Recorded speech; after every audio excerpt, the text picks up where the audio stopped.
Welcome to our webinar today on Southwest Minnesota Arts Council's Arts Organization Startup and Development Grants for fiscal year 2021, which for us runs from July 1st, 2020 through June 30th, 2021. I am Carolyn Koska, the Financial and Grants Administrator here at Southwest Minnesota Arts Council. I'll just go over what we are going to talk about today. We'll start out with a quick overview of our organization. Then we'll look at the guidelines for these two grant programs.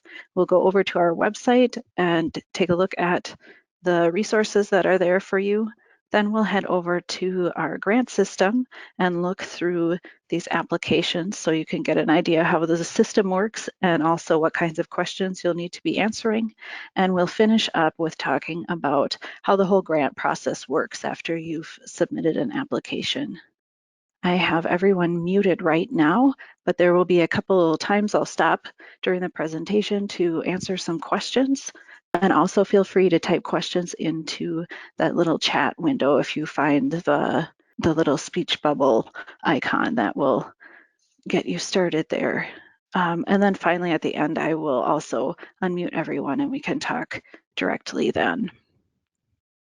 The Southwest Minnesota Arts Council, or SMOC, is a nonprofit organization committed to promoting and encouraging the development of the arts in the 18 counties of Southwest Minnesota by serving as a source of funds and technical services, which enable local organizations, educational institutions, and individuals to sponsor, create, and promote the arts in their communities. Here is our region that we work with down in the southwest corner of the state here. We are one of 11 regional arts councils that covers the whole state of Minnesota. And our funding mostly does come from the state of Minnesota, including an allocation from the state's general fund, but mostly from the Arts and Cultural Heritage or Legacy Fund. We also receive funding from the McKnight Foundation, which we use for our grants for individual artists. And finally, we also receive funding from local individuals, businesses, counties, etc.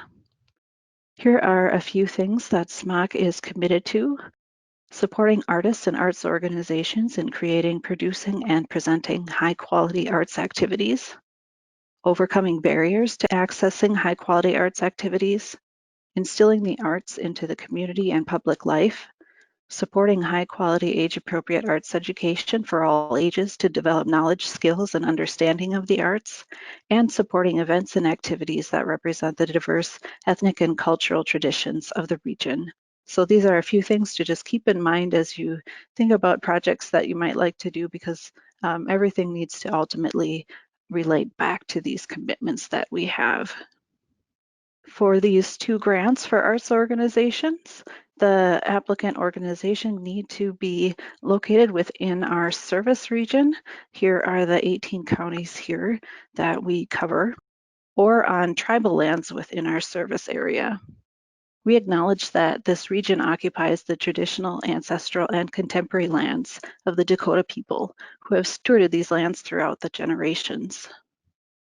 These two grant programs are open to arts organizations only, and how we kind of define an arts organization is an organization whose mission is focused primarily on the arts. Applicants for the development grants may or may not yet have their 501c3 status, but startup applicants will not have their 501c3 status yet. For startup grants, our intent is to provide funding for arts organizations to develop articles of incorporation and bylaws, and then apply for their 501c3 nonprofit status. And these projects would involve hiring a lawyer and/or a consultant to work with your organization and make sure everything is being done correctly. A couple other considerations with these startup grants are that your organization needs to have at least 2 years of programming before applying. This is not a program for when you just suddenly have an idea for an organization and want to apply for funds to get it started, but we want organizations to have kind of formed and have a committee, or at least some key people, maybe even board members at this point, and have just a little bit of history of programming so that their mission is kind of solidified. They have an idea of what they're doing. So that's why we ask for those 2 years of programming before applying to take the next step and get your official 501c3 status. These grants are also limited to 1 grant per organization. For the most part, you would only ever need this once. However, if you got a startup grant to apply for your 501c3 status, and then say a few years later, for some reason, your status has lapsed, you could not come back and apply for this grant again to get that reinstated. Then our development grants, the intent of those is to provide funding so organizations can increase their long-term stability and capacity through organizational and management development projects. These type of projects might include training for staff or board members who you might want to send to a workshop or a conference, hiring consultants to help your organization with board development, financial development, marketing strategies. You could conduct a survey in your community to figure out how well are we meeting the needs of the community, what do they want from us, or any other reason you'd need to get community input. And then you can also use this for the development of new arts programs and services for your organization. Arts organizations startup grants are available for up to $2,000, and that should cover all of your costs for that process. And arts organization development applicants can request up to $2,500. And for both of these, no matching funds are required, which means that even if your project costs more than the amount you can request, you would not have to put up any of your organization's own funds for the project. One thing to be aware of, if you have received an operating support grant from us, this would only be for organizations that are applying for the development grants. You could not include any prorated operating costs in the budget for the arts organization development request. Here are a few things related to eligibility to be aware of. The following are all not eligible. Proposals for staff salaries or contracted staff, requests for new building construction, purchasing real estate, starting up an endowment fund, activities of a for-profit project, organization, or business, projects that don't have an art focus, activities that take place outside of Minnesota. So you would not be able to send your board members to a workshop or conference that was outside of the state. Also ineligible are religious socialization of the participants or audience, fundraising events. You can use grant funds to have someone work with you to develop a fundraising strategy and plans, but the grant money cannot fund actual fundraising activities. Also ineligible are payments of debts incurred before the grant begins, grant funds being used to match another SMOC grant, and applicants with past due final reports. So this is a quick overview of some of those eligibility items, but make sure to check the guidelines that we have available. We have both specific guidelines for these programs and some general grant guidelines that apply to all of our grants. And we'll take a look at where you can find those a little later on.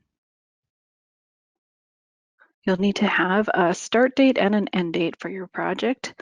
And the start date is when really anything starts happening for your project. If you're having to put down a deposit for your consultant that you're bringing in, or payment of any other kinds of fees, if there are some supplies you need to order or some advertising. So with that in mind, your start date should not be the date of your first activity or event. So you wouldn't want your start date to be the first day the consultant is coming to work with your board, because you cannot spend any of the grant funds before the project start date, and that wouldn't allow you time to maybe do some extra planning with them, pay any down payments that need to be made, etc. If there is something that you do absolutely have to spend before that project start date, such as a deposit on a contract, you could not include that amount within your project budget. You'll also need to choose an end date for your project. Anything awarded in fiscal year 21 needs to be wrapped up by June 30th, 2022. And I would just say for these projects, make sure to give yourself enough time, especially for the startup grant when you're applying for your 501c3 status. It's fine to just pick a date just months and months out there. And then if you happen to finish up earlier than that, that's fine. You can turn in your report as soon as you're done, but it's just a good idea to make sure you give yourself plenty of time, because that process can take quite a while. Both of these grant programs have monthly deadlines. This year, those are only just starting in January. We had to postpone a little bit while we were waiting to hear about some funding this year. So the deadlines for the rest of this year will be the first of each month, January through April of 2021. And then the earliest date that you can start your project would be the first day of the following month.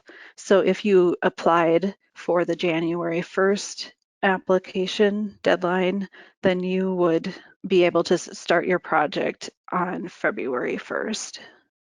And all of these applications need to be submitted by 4:30 p.m. on the deadline date. The system will not allow you to submit after that time. You'll need to have at least 2 people that are part of the project for your organization.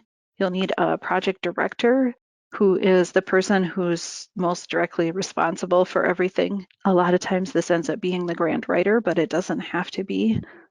And then you'll also need an authorizing official, who is someone else that has authorizing power for your organization. So for instance, with these type of grants, a lot of times maybe your board president will end up being the project director, in which case the authorizing official would need to be someone like your treasurer. Because the project director and authorizing official cannot be the same person, you need 2 different people to be associated with this application. And both of them will need to sign the application, the contract, and the final report. If your organization does not have 501c3 status, you'll need to find an organization that does, or is a unit of government like a city government, to act as your fiscal sponsor. And startup applicants, of course, must use a fiscal sponsor because they will not have that status yet. You'll need to put together a signed agreement that lays out the relationship between the applicant organization and their fiscal sponsor organization. It'll spell out things like how is the money being handled, what that relationship is going to be like, and this agreement will need to be submitted with your application. Someone from that fiscal sponsor organization will need to sign your application, contract, and final report also. And that fiscal sponsor organization will receive the grant funds, and they are legally responsible for the project and the management of those funds. I'll stop for a moment to see if there are any questions.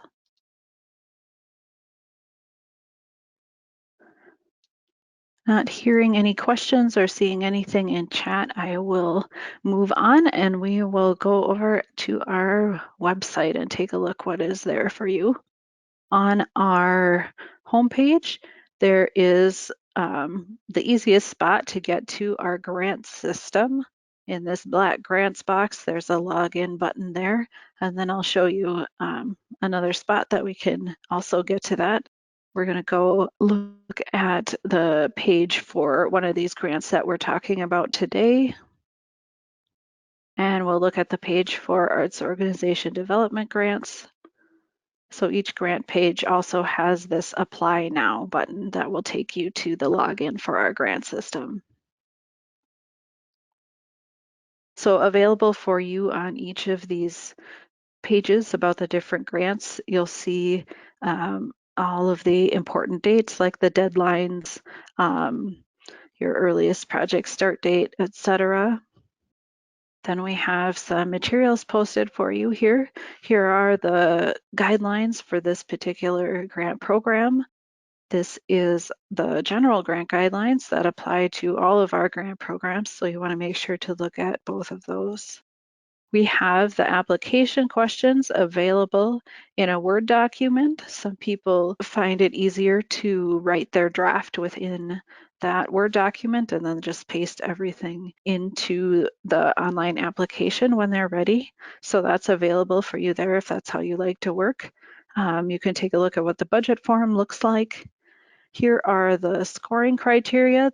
If you're wondering, what are they really looking for? This is a good thing to read through and keep in mind as you're answering questions. We'll talk more about the criteria for these programs later on. Then we have the final report questions available, also in an editable document for draft writing, so you can get an idea of the kinds of things you're expected to report on. And then here we've just got a couple tutorials for using the online grant system. This video one is just a very basic get started in the system, and then the PDF goes into. And so now we will head right over to that grant system. When you get to the login page, you can either just log right in if you already have an account in the system. If you are new to the system, you can create a new account here. If you are not sure whether you or someone else from your organization already has an account, please contact us and we can help you get that figured out. So I am going to log in here.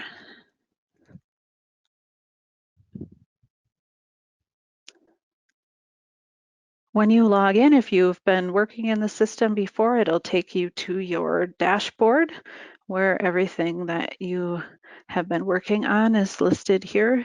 If you are logging in for the first time and haven't applied for anything yet, it will actually take you directly to this apply page. All of the grants that are available right now are listed here, so you'll just need to scroll through and find the one you're looking for. We're going to take a look at the startup grant first.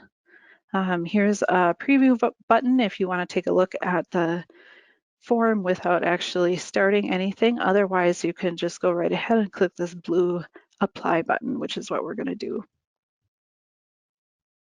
So this has opened up a startup application for us. I'll just point out a few things at the top of the page. We've got a connection to Google Translate here if you would like to be working in a different language. Then this button is copy previous answers. What this does is if you have already worked on other applications within the system, you can choose one of those to copy answers from into this. So if it's kind of some basic information about your organization, you won't have to re-enter that again. Then we have our collaborate button. And this is really great if you're going to be working with someone else on the application. You can just type their email address in here. Select the level of permission that you want to give them. Type in a message saying what you'd like them to do, if you just want them to proofread or fill in a section about audience numbers or financials. And then just click this invite button. They'll receive an email that will take them to log into the system. If they don't already have an account, all they need to do is create a password for themselves. They can choose to make a full account later, but it's just very simple to get started at first. Then I'll point out we've got a spot to access some help with your application here. If you want to schedule some time with me to get some questions answered or work on a section of your application, you can just click here. That'll bring you to a place where you can just set up a meeting with me. Choose the way that you want to meet. You can select a date and choose a time, and that'll just set that right up for you. Otherwise, you can also email me anytime as well. Here you'll put in a name for your project.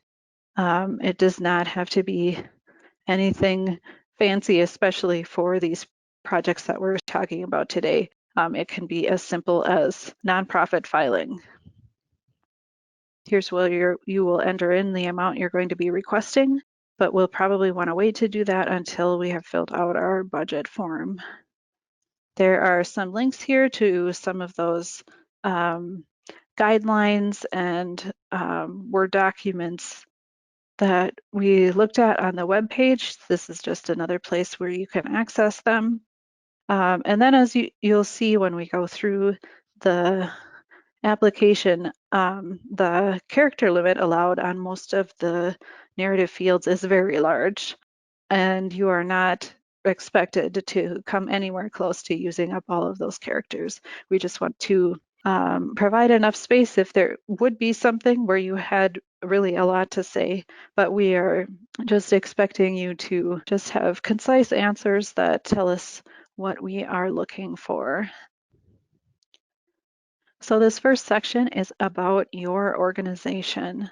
You'll be asked to provide a mission statement, a brief history of what your organization has done so far, who you're serving, things like that. And then you'll be asked more specifically about your programming.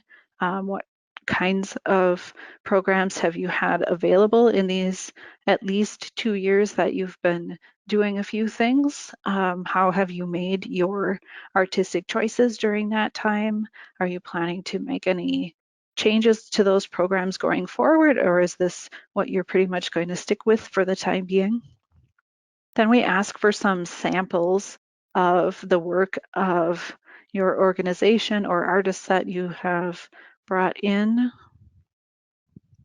There are some guidelines here for what to submit for different types of materials, if they're written, if they're images, audio, video, etc. Here are a couple links if you need to combine images or other files all into one file in order to attach them here or resize some images. There are instructions there. So you've got 3 fields in which you can upload some samples. And it's just as easy as clicking that button and choosing your file out of the choices that come up for you wherever you have saved your information. And then you can provide a little description here of what is attached. So there are 3 quite large upload fields for your samples. Then we also have some website fields available if you want to link to your organization's website, some videos on YouTube that show the artistic quality of your productions or artists that you've worked with, etc. And you can describe what you are linking to here. Then we ask for a little information on your actual board or committee members, names, brief description of their qualifications, how they are chosen, do they represent the diversity of your community? And then we ask you to provide a little more detail on a couple key personnel. So it asks for resumes or bios of at least 2 key people from your organization. So you can upload those below here and then describe what their roles are in your organization. Then you'll talk a little bit about your organization's relationship with the community. Who do you collaborate with? Who are local funders for you, things like that. Then this next section is on what you do to reach those who are underserved or underrepresented in the arts in your community. And it's got some explanations here of what that means and some helpful links. But we ask you to describe what groups in your community could be considered underserved or underrepresented. So you might want to think about groups such as defined by race or ethnicity, language, socioeconomic level, ability, etc. And once you've described those groups in your community that could be considered underserved, we'd like you to talk about how you reach out or involve one or more of those underserved groups so that they can participate in your programming. And it gives some examples of the kinds of things that you could be doing. And then we also ask that you talk specifically about ADA access and how you ensure that your projects are accessible to those that have various disabilities. And we ask you to look beyond just mobility and think about what you could be doing for people with vision, hearing related disabilities. Next, we ask for a little financial information about your organization. We ask what your most recently completed fiscal year was, where your balance of your funds started out at the beginning of that year, what your income was, what your expenses were, and then finally where you ended up as an ending balance at the end of that year. And you've just got a narrative field if you'd like to provide any more context for some of those numbers. Then you'll talk specifically about the startup activities that you're going to be doing.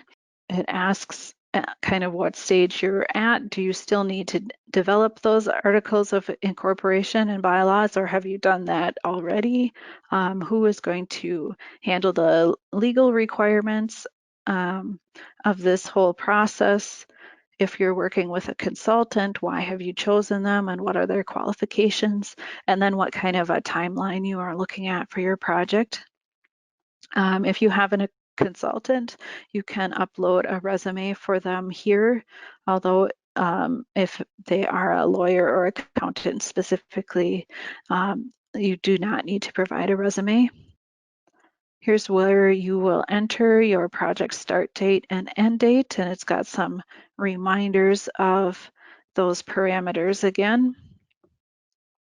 Then you have your budget.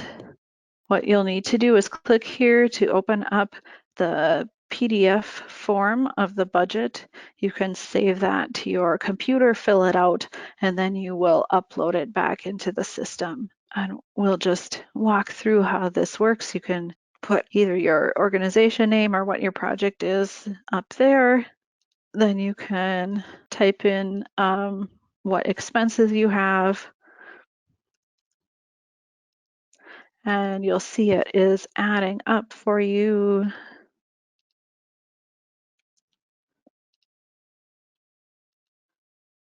So that's what your total cash cost came to in our example here, and it reminds you the maximum amount that your request can be. So we're going to request that full amount of our costs. If, for instance, your cost would be more than this $2,000, then there's room here to enter in any other funds that you would be using toward the project if you received a donation or if you had some funds in your organization account that you were planning to use toward that. So very simple budget form for this. So you would fill that out and then upload it here. And then you can add some more details in this budget narrative of things that probably didn't fit in those line items. Then you'll need to think about what your hoped for outcomes are for this project, and this kind of walks you through a process of coming up with those. You'll start out with choosing 1 to 3 of these Minnesota arts outcomes. And for this particular kind of application, we suggest you choose number 7 as your main outcome. So we'll take a look at those. Number 7 is Minnesota's arts sector grows in reach and impact through programs and strategies that improve the health and operations of regional arts organizations. So that's really kind of the top level outcome of what we're looking at here. So you would choose at least number 7, and if you found another one that you thought related really well to your project, you can enter that in here. And then for each of those high level outcomes that you chose, this is where you get to add kind of the specific results that are specifically for your project. So you describe what skill, knowledge, attitude, behavior would change for whom as a result of your project, and then what your plan is for measuring or proving that your goal has been met. So here we have a sample for you of how someone might fill this out for this grant program. So we're looking again at that number 7 outcome as that high level outcome. And then here the applicant has decided what would change would be that their board members would be more clear about and committed to the organization's purpose, capacity, and board responsibilities at the end of this process. They would measure that by checking in with board members both pre and post process, and have them indicate their clarity and commitment to that purpose, capacity, and their own responsibilities. And then it says, what would you look for in that data results that would indicate achievement of the outcomes? And so they say they'd be looking in those survey responses for overall increased rankings on those different factors. Then finally at the bottom, this shows how the information in these boxes would translate into what you would actually type into the answer field in the application. They also have a second outcome related to that same number 7, where they're looking more at the community. So they say also, as a result of this project, they're hoping for community members, volunteers, and donors to feel a stronger sense of confidence in or commitment to the organization now that it is official. And again, they are doing some pre and post-process information gathering. And then again, looking to see increased rankings in each of those factors. We have for you a blank outcomes worksheet if you want to work through that process for yourself. If you have a survey that you're planning to use, you can upload that here. Then it just asks for some audience numbers. And with this kind of a project, the audience would just be probably those of your board that are working on the project. This next section is just some collection of data. A lot of this gets passed on to the Minnesota State Arts Board and Minnesota Citizens for the Arts. For these that say view codes, you can just click on the link, look through and choose the code that you need and enter that into the field. We've got some more audience numbers here, and here they're just looking for your audience numbers for an entire year that corresponds to that most recently completed fiscal year that you entered above. Then you have some contact information for your organization and for the project director, authorizing official. You mark who is your grant writer. If you click other here, it'll bring up some fields to enter in actual contact information for another person. Then information about your fiscal sponsor. Here's where you'll attach that agreement that you have with them. There's a sample here of what that might look like. You'll also need to attach a copy of your fiscal sponsor's IRS 501c3 status letter, unless they are an official government unit. Then at the end here is the section for signatures. This is another great place to use that collaborate button to ask someone like your fiscal sponsor to come in here and sign the application by typing their name into that field. There at the bottom here, you can save your application. It also has been auto-saving for you. And you can submit here when ready, but we are gonna save first. When you do that, you'll see it gives you a list of all of the questions that still need to be answered. And you could click continue here to keep working, but we're gonna head back to our dashboard. And you'll see now listed on the dashboard, this is this application that we just started. To come back to it and keep working, you just click edit application here. This is also the same place you'd come back to if you have received a grant and need to come back in and sign your contract or work on your final report. Those will be available here as well. We're going to head back to the apply page and just quickly look through some of the things that are different than this application for the arts organization development application. So we've started one of those. It starts out the same with name, amount requested. You'll talk about what you are planning to do with this development project. What activities are you going to do if you're working with a consultant? What are their qualifications? Why have you chosen them? Who from your organization is going to be involved? And what kind of a timeline you're looking at. If you are working with a consultant, we ask for their proposal to be attached here along with fees. Hopefully their proposal includes that. Project start and end date, budget form. There is a little more on this budget form.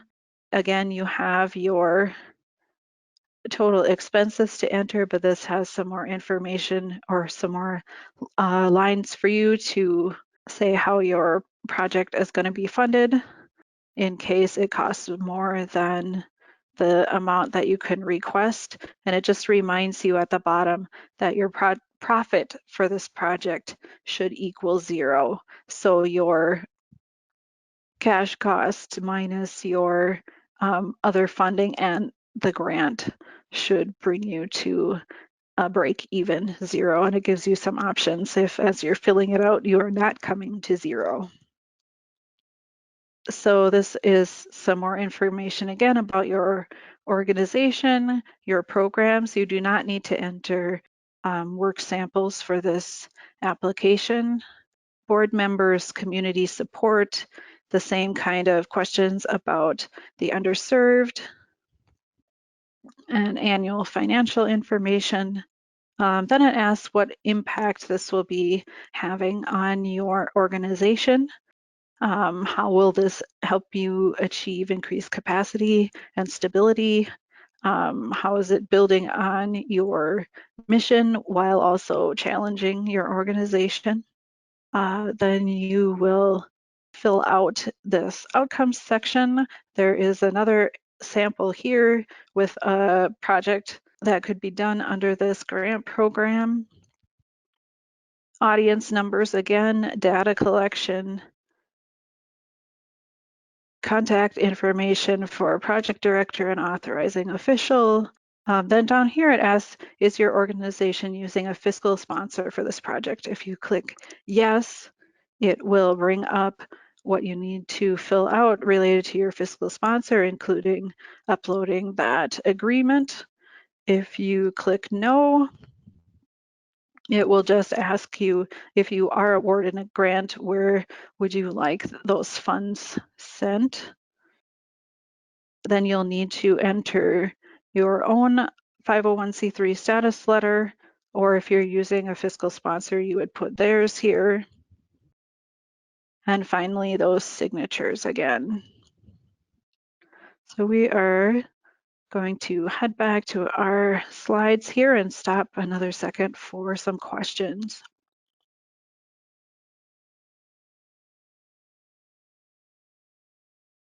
Again, not hearing or seeing any questions. We will move on. Here are some tips to think about as you're working on your grant. It's really a good idea to start early so that you have time to gather all of those things that you need for the project. If you're needing to have work samples or resumes or tracking down some numbers for your budget. And then if you run into any questions as you're working on things, you'll actually also have time to get those answered. You should make sure to read those guidelines carefully, both the ones for the specific program and the general guidelines. You'll also see, as you saw looking through the application questions, a lot of them have multiple parts to them, so make sure you're looking at that and getting all of those answered.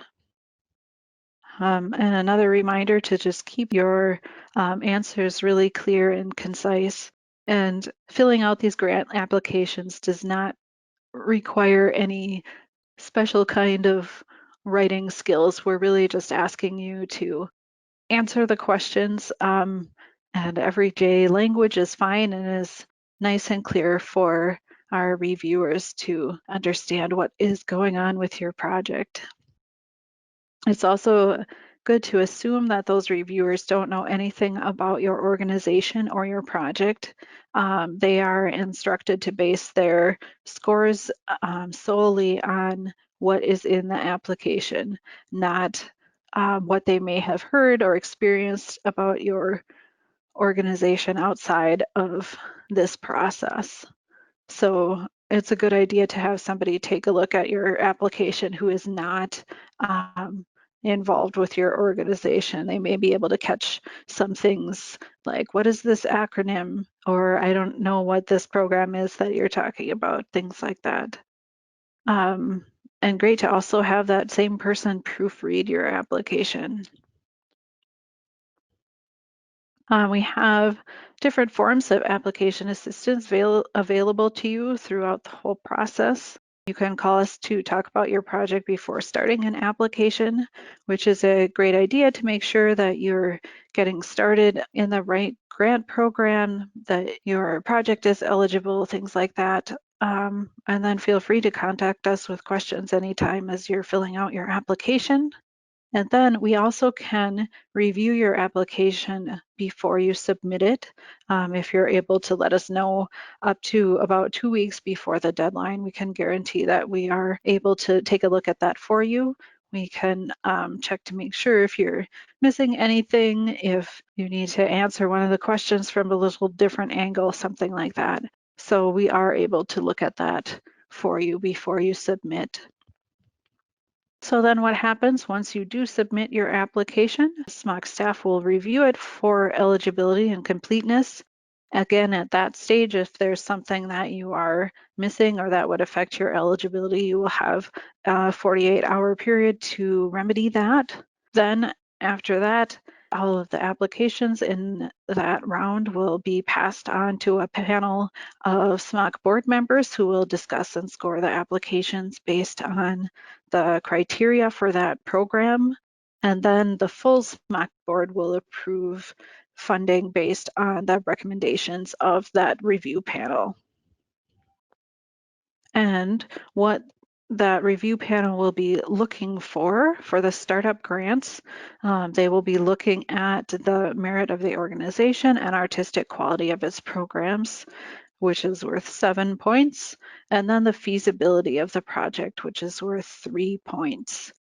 And if you take a look at that scoring criteria sheet, that will go into more detail of what they will be looking for each of these criteria. For the development grants, they will be looking at the impact that this development project will have on your organization. That's worth 18 points. The merit of the organization and artistic quality of its programs is worth 11 points, and the feasibility of the project is worth 5 points. If your grant is awarded, you'll need to complete a contract within 30 days. And after you do that, you'll receive 80% of your grant award before your start date. Then you'll receive the remaining 20% of your grant award after your project and final report are completed.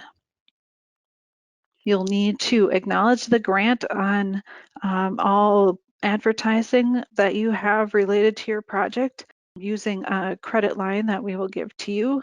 You may also need to use this Minnesota Legacy logo depending on the source of the funds that you are awarded.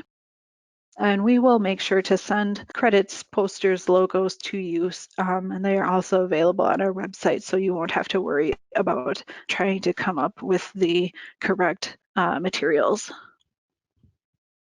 You need to complete your final report within 60 days after your project end date. It's a good idea as soon as you get started on your project to take a look through that final report just to know what kinds of information you'll need to gather.